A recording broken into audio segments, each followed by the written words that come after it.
Okay, I'm just going to do a little bit of a test to see how accurate this drone is from the takeoff spot to when it lands. So here we go.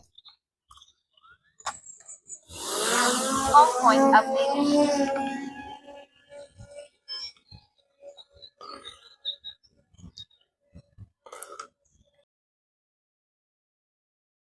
Landing.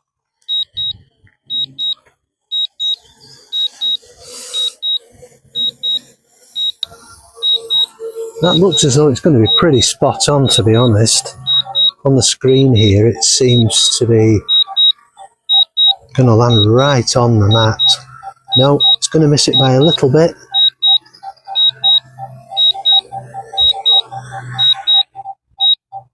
No harm done though.